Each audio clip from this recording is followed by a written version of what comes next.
তদন্তের দাবি মেনে নেবে এক্ষেত্রে? আমাদের কোনো আপত্তি নেই। আমি বলছি এই কারণে যে আমাদের তো কোনো কিছু লুকোনোর নেই। তার কারণ হচ্ছে আমরা চাই ঘটনাটা সঠিক তদন্ত হোক। পুলিশ অলরেডি তদন্ত করছে সম্পূর্ণভাবে। মানে সিপি কাল সারাক্ষণ হসপিটালে ছিলেন এবং রাত 2টা পর্যন্ত আমার সাথে কন্ট্যাক্টে ছিলেন। আজ সকালেও তাদের সাথে আমার কথা হয়েছে এবং আমি পরিষ্কার বলে দিচ্ছি, যেই হোক তার বিরুদ্ধে দৃষ্টান্তমূলক শাস্তি দিতে হবে। প্রয়োজনে আমাদের ফাঁসির আবেদনে জানাতে হবে। যদিও আমি ফাঁসির পক্ষে নই, কিন্তু কিছু কিছু কেস আছে যেখানে এদের শিক্ষা দেওয়ার জন্য, যাতে ফার্দার কেউ এই ধরনের ঘটনা করতে না পারে, তার জন্য এই ধরনের দৃষ্টান্তমূলক শাস্তি দেওয়ার প্রয়োজন আছে। এবং সেই জন্য বলেছি কেসটাকে ফাস্ট ট্র্যাক কোর্টে নিয়ে যেতে। কারণ আমার মনে হচ্ছে বালুরঘাটের একটা কেস আমরা 3 দিনে করেছিলাম। সুতরাং হবে না কেন, চেষ্টা করতে হবে। এবং আমি দুনিয়ার ডাক্তাররা খুব দায়িত্ববান। তারা কিন্তু কখনো রোগীকে চিকিৎসা থেকে বিরত করেন না। তারা আন্দোলন করুক, মিছিল মিটিং করুক, কিন্তু তাদের সাথে সাথে তারা রোগী পরিষেবাটাও চালু করুক। এটা আমার একটা আবেদন থাকবে। আর স্বাস্থ্য ডিপার্টমেন্টের প্রিন্সিপাল সেক্রেটারিকেও কালকে আমি হসপিটালে পাঠিয়েছিলাম দেখে আসার জন্য। এবং তাকেও আমি বলেছি যে দেখো কোনো ফাঁকফোকর আছে কিনা দেখো। সবকিছু থাকা সত্ত্বেও এই ঘটনাটা ঘটেছে সেমিনার হলে এবং চারিদিকে সিসিটিভি আছে, সবকিছুই আছে।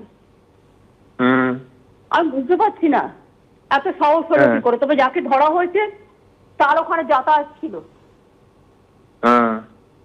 এইটুকু। আপনার কি মনে হয় যে কোনো মানে ইনসাইডারেরই কাজ, নয়তো সাধারণ রোগী বা তার আত্মীয়রা তো ওখানে পৌঁছতে পারবে না, বিশেষ করে রাত্রিবেলা? হ্যাঁ, যারা ওখানে বিভিন্ন কাজে যাতায়াত করেন তাদের মধ্যেই কেউ হবে। যাকে ধরা হয়েছে সে তো যাতায়াত করতো। দিদি, আমার শেষ প্রশ্ন, যে জুনিয়র ডাক্তাররা যারা বিভিন্ন হাসপাতালে এই মুহূর্তে কর্মবিরতিতে সামিল হয়েছেন, তাদের উদ্দেশ্যে আপনি কি বলতে চাইবেন? আমি বলবো যে তাদের যা দাবি আছে তাদের খুব সঙ্গত। একটা সহকর্মীকে হারানোর বেদনা সবাইকেই আঘাত দেয়।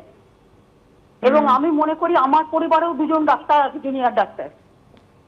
আমি পরিষ্কার বলছি, তাদের সাথে আমি আগেও ছিলাম, আমি ওদের খুব ভালোবাসি এবং ওদের সাথে আমি আগেও ছিলাম, এখনো থাকবো।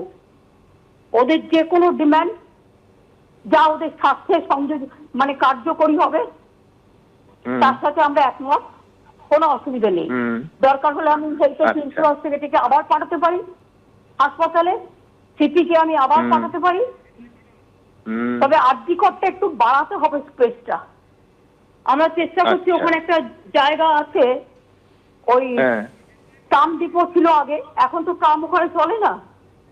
ফলে ওই জায়গাটা যদি আরজিকরকে কোনো মতো দেয়া যায় তাহলে ওদের একটা বিল্ডিং আর একটা হতে পারে এবং সেখানে স্পেসটা একটু বাড়তে পারে, সুযোগ আছে। একদম।